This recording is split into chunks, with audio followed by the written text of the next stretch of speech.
السلام عليكم البنات، كي راكم دايرين؟ مرحبا بكم معايا من جديد في روتينات بين البيت والعمل.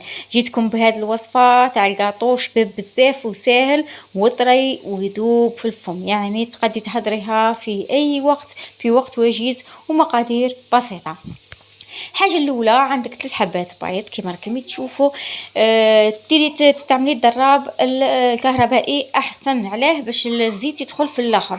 هنايا غلطت بديت بالزيت من بعد تفكرت باللي ما درتش السكر كلاصي. عندك 3 بيض يكونوا كبار، لا عندك بيض صغير ديري 4 كاس سكر كلاصي، والزيت تقعدي تزيدي فيه غير بشويه، يعني تدريجيا تزيدي الزيت باش يدخل لك مليح في لاباط، باش كي تبدي تخدمي بها ما يخرج لكش الزيت، يعني باش ما تغبنكش. والحاجه الثانيه زدت المايزينا، يعني النشاء كاس مايزينا هنايا، وتخلطيه مليح بالضراب الكهربائي او الخلاط الكهربائي.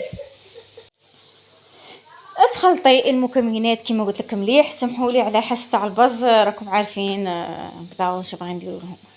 المهم ديري مغرف كبيره تاع مربى المشمش ولا 2 مغارف، ومغرف كبيره تاع نواه كوكو ولا 2 مغارف. انا في 2 ما كانوش عندي بزاف، بغيتش نسحقهم في التزيين، درت غير مغرف وحده تاع مربى مشمش ومغرف وحده تاع نواه كوكو. ومن بعد زدت الفرينه هنايا ما نعطيكمش العبار تاعها باسكو كل فرينه وكيفاش، كاين اللي تشرب كاين اللي ما تشربش، كل وحده وكيفاش. المهم درت الفرينه ودرت 2 تاع باكي تاع خميره الحلويات، وخدمت العجينه تاعي غير لميتها ما عجنتهاش، وهي قلها تكون طريه كيما راكم تشوفوا في الصوره.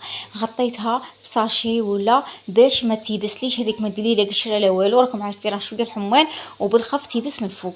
وبديت شكلت كويرات، هذيك كل الكويرات يكونوا حوالي 25 غرام ولا، يعني ماشي كبار بزاف، يعني عينك هي ميزانك هنا كل وحده واش تبغي، قداش تبغي الحبه تاع الكاطو. انا درتهم صغار، والخميره يزيدوا شويه ماشي بزاف، يزيدوا شويه الحجم تاعهم.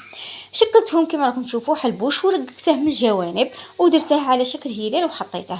هي باش ما تنغبنيش شكلي كيما راك تشوفي في الصوره، شكلي يعني الكويرات تاعك وغطيهم وبدي تشكلي في الهلال تاعك في خاطرك باش ما تنغبنيش. هذا مكان ودرته في البلا تاع الكوشه، ودرته يطيب. بعد ما طاب هي نورمالمون تحمريه من تحت كيما راك تشوفي في الصوره، تحمريه من تحت ومن الفوق تخليه شويه بيض، يعني علاه باش ما حب من بعد ما تيبسلكش. شوفوا صدقوني يجي طري بزاف، خاصه كي تزينيه من بعديها يزيد يطرى. هذاك الكونفيتور يدخل فيه يعطي بنه شابه، مع الكونفيتور راكم عارفين بلي يتلاقى مع النوا كوكو يعطي بنه شابه بزاف، ويجي الشكل تاعه شباب كما راكم تشوفوا، يعني بسيط عادي ولا الكو تاعه ثاني يجي بنين، يعني الشكل تاعه والكو تاعه ماشي اوبليجي نديرو حاجه تاع شوكولاط ولا باش تبان حاجه شابه ولا، بصح هادو صوالح تاني ملاح وما تخرجي بيه. انا كانت عندي هنا خرجه خفيفه ديتها في يدي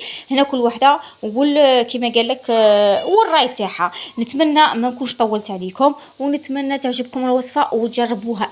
شوفوا جربوها وردوا لي رايكم في التعليقات، يعني ما رايحيش تندموا، وعلى ضمانتي يخرج لكم الطري وشباب ما امنش انا بالنتيجه. مع السلامه وتهلوا في